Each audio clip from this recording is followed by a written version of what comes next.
Jadilah anak yang hebat. Dan jadilah kamu kawan yang hebat. Jadilah kamu saudara yang hebat. Maksudnya begini. Jangan sampai dengan ketidakbaikan orang tuamu lalu engkau menjadi tidak baik. Orang tuanya tidak ditemukan, anggap saja orang tuanya ada hari ini. Mungkin ada yang punya orang tua kasar, suka mukul, mencaci maki dan seterusnya. Awas, hati-hati. Jangan sampai umpan setan menjadikan Anda durhaka. Dan memang kami ingatkan kepada orang tua, hendaknya Anda harus berlemah lembut dengan anak. Jangan sampai anak nanti menjadi musuhan dengan Anda. Dan Anda termasuk sebabnya. Kalau ada orang tua jahat sama anak, lalu anak durhaka, anak masuk neraka karena durhakanya. Tapi orang tua juga menjadi dosa karena menjadikan anak durhaka, sama-sama ahli neraka. Maka kalau memang seandainya seorang anak menemukan bapak ibunya nggak bener, jahat, golim ke dia, melantarkan, aniaya segala macam, jangan sampai umpan setan ini berhasil menarik Anda menjadi anak yang musuhan dengan orang tuanya. Sebab tadi kita kisahkan di negeri kafir, orang yang tidak beriman cuma dipilih oleh Allah, tangannya sampai mati, tidak berfungsi, dipukul ibunya. Tapi nggak ada benci di dalam hatinya, ada.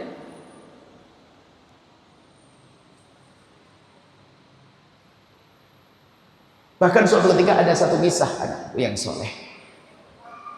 Seorang anak merawat ibunya dari kecil. Ibunya itu memang punya permasalahan di akalnya. Wah, mukul, makuk, asap. Lalu sang anak ini setelah gede ditanya, itu siapa? Ibu saya. Dia hilang akal mulai dari melahirkan saya sudah seperti itu. Jadi dengan saya kasar, saya mukul dan sebagainya. Sampai hari ini pun juga demikian. Lalu ditanya, kamu berbuat baik sampai seperti itunya? Iya, karena itu adalah ibuku. Apakah dia tahu kalau kamu anaknya? Ibuku tidak pernah tahu kalau aku adalah anaknya. Karena ibuku sudah hilang akal dari kecil. Tapi aku tahu kalau dia adalah ibuku, maka aku berbuat baik kepada ibuku.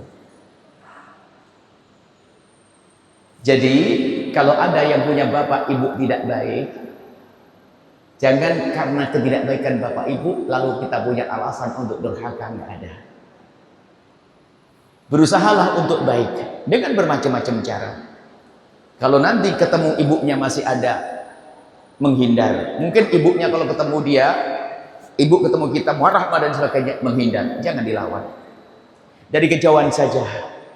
Mungkin uang saja yang datang, kira-kira membantu dan seterusnya. Tetap, dan banyak orang-orang semacam ini saya menemukan, bapak ibunya tidak baik, tetap saja dia baik. Maka jadilah Anda seperti itu. Atau yang tadi katakan, bapak ibunya tidak tahu di mana rimbanya. Maka apalagi yang nggak tahu rimbanya, ya jangan prasangka buruk. Bisa jadi ibunya itu memang orang nggak mampu, lalu kebingungan urusan anaknya sampai tiba-tiba hilang. Mestinya sedih, bukan tidak perlu dendam. Kadang-kadang hati busuk ini muncul. Suatu ketika ada di daerah Sumatera sana bertanya begini, ibunya menyerahkan anaknya kepada satu orang. Rupanya sama orang yang ini tidak diberitahu tentang ibunya. Tahu ya? Ibunya memberikan anaknya kepada satu orang. Jadi dia dirawat oleh orang lain, ibu angkatnya. Biarpun masalah adopsi itu nggak ada dalam Islam, kalau merawat anaknya orang boleh. Kemudian rupanya sang anak ini waktu bertanya pada kami, lihatan mas, tapi oleh ibu asuh saya, ibu angkat saya, saya tidak dijauhkan dari ibu saya. Maksudnya dijauhkan gimana? Saya tidak diberitahu tentang ibu saya. Dia mulai marah. Terus sekarang saya tahu, saya pengen lari ke ibu, bagaimana? Wahai anak yang salehah, coba sedikit cerdas. Di saat ibu angkatmu tidak memberitahu, bukan karena dia ingin menjauhkanmu, mungkin belum waktunya. Satu. Yang kedua, gimana hebatnya ibu itu? Lihat, kamu tuh bukan anaknya, tapi dirawat seperti anaknya. Kenapa kau tidak paham? Kamu bukan anaknya dia, tapi kamu dirawat melebihi seperti anaknya. Ayo, dia langsung diam. Kadang-kadang emosi itu gak jelas. Itu kan bukan ibunya, tapi ngerawat dia dengan benar, kan dahsyat. Cuman dasar kadang-kadang pemikiran yang salah. Saya mau dijauhkan dengan ibu. Oh, bukan dijauhkan. Lalu mengatakan, ibunya, aku sama ibu dibuang. Oh, enggak dibuang. Bisa jadi sudah musyawarah yang baik. Cuman nasib buruk seorang anak itu biasanya dikuasai prasangka buruk kepada orang tuanya. Jadi didoakan ibunda yang tidak ketemu, didoakan dengan doa yang baik. Pokoknya kalau dapat rezeki, termasuk dimanapun ibuku yang melantarkanku, ya Allah ini rezeki, alirkan pahala ke beliau. Masya Allah, kalau masih hidup akan semakin baik. Kalau sudah meninggal dunia, mendapatkan pahala dari seorang anak. Ingat harga mati. Tidak ada alasan memusuhi orang tua. Tidak ada alasan memusuhi orang tua. Itu saja. Allah alam bisawab. Yang solehah satu lagi. Untuk berbakti pada orang tua yang telah meninggal dunia adalah baik-baik dengan anak-anak ibu kita. Bagaimana jika anak ibu kita atau saudara kita selama ini nggak peduli dengan bapak ibu kita? Nggak pernah peduli waktu sakit, nggak pernah peduli. Baik. Pertanyaannya sebenarnya sangat dalam. Jika Anda kesel, kenapa kok Anda kesel? Apakah Anda kesel marah karena Anda selama ini telah sibuk, kemudian kakak saya tidak? Berarti Anda tidak tulus dalam mengabdi pada orang tua. Kenapa kok Anda sampai kesel begitu? Misal, coba pertanyaan. Anggap saja saya telah membantu ibuku, keluar duit semuanya. Ini abang nggak pernah peduli, datang nggak ini. Lalu kenapa kok saya jadi marah? Apakah karena saya terlalu capek? Kalau Anda paham keikhlasan, akan bangga. Ya Allah, untung aku yang dapat bagian keluar duit. Untung aku yang memulai ibuku. Untung aku. Baru melihat kakaknya yang gak peduli, sedih, dia melakukan dosa besar. Anda harus menangis. Kasihan kakakku. Waktu ibu meninggal dunia, dia tidak pernah rindu untuk menyentuhnya. Didoakan, ya Allah, semoga kakakku kau beri kebaikan. Nasihati kakaknya, bukan dibenci. Kalau kita marah kepada kakak, khawatir waktu kita mengabdi kepada ibunda bukan tulus. Hanya kita protes, kenapa kakak enak-enak aja? Nanti bawa warisan.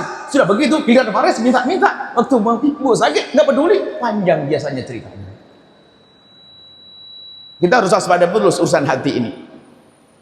Jadi, biarpun kakak Anda dulu nggak peduli, tetap adalah saudara Anda. Maka Anda punya kewajiban menjadikan saudara Anda yang nggak peduli menjadi peduli setelah meninggal dunia. Itu tugas Anda. Biar ibunda Anda bangga. Dia akan senang dengan Anda. Biarpun saudara Anda nggak baik dengan ibunya, ternyata Anda mendekati dia, merayu dia. Tak taunya dia kaya raya, dia mendermakan hartanya sebanyak-banyaknya untuk ibunda. Anda sukses. Bukan Anda jauhi. Apakah Anda rela dia terus terjerumus masuk neraka? Ya, dia manusia. Lama ini, dan bisa jadi dia tidak hadir waktu wafatnya orang tua karena satu hal yang kita mungkin tidak tahu, atau ada permasalahan dengan yang lainnya, atau masalah ekonomi kita tidak tahu. Yang jelas ini, kalau Anda menemukan saudara Anda durhaka kepada orang tua Anda, jangan menjadikan bakti Anda ternodai. Dengan cara apa? Anda jadi marah kepada dia. Kenapa? Dia tidak pernah berbakti pada orang tua, nggak marah. Ini, giliran warisan. Anda mudah marah. Anda tertipu. Akan tapi jika saudara Anda tidak berbakti pada orang tua, sampai orang tua meninggal, Anda harus sedih. Kasihan itu adik. Anda doakan, Anda membuat pendekatan adik, ibu sudah tidak ada. Waktu ibu ada, kau tidak sempat berbuat baik kepada dia. Sekarang masih ada kesempatan, adikku sayang, kirim surat. Ingat, durhaka pada orang tua sengsara adik. Ini nasihat dari kakak ya, mohon maaf ya. Adik, biarpun sudah meninggal masih ada kesempatan. Ayo doakan ibu. Kalau ada rezeki dermakan, nasihati terus. Bukan malah dijauhi. Bisa jadi itu umpan syaitan.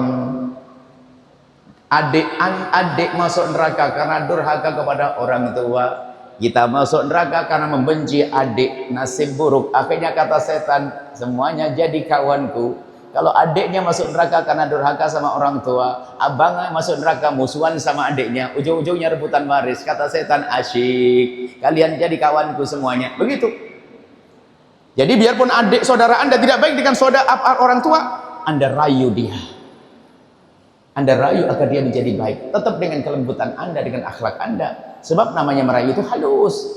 Bukan marah-marah, kamu tidak pernah peduli sama bapak. Oh enggak begitu. Anda duduk manis minum teh bersama dengan dia, dipeluk, dia adalah adikmu. Adik, ibu sudah tidak ada. Mungkin selama hidupnya ibu kita banyak kekurangan. Ayo kita sama-sama. Kita sama-sama adik, oh dahsyat. Kita sama-sama berbakti adik, dahsyat. Bukan kita musuhi, bukan. Kita tertipu kalau kita musuhi dia. Adikmu tetap adikmu sampai kapanpun, seperti ibumu tetap ibumu sampai kapanpun. Allah a'lam bishawab. Setelah Anda menyaksikan video ini, jangan lupa berselawat kepada baginda Nabi Muhammad sallallahu alaihi wa alihi wa sahbihi wasallam.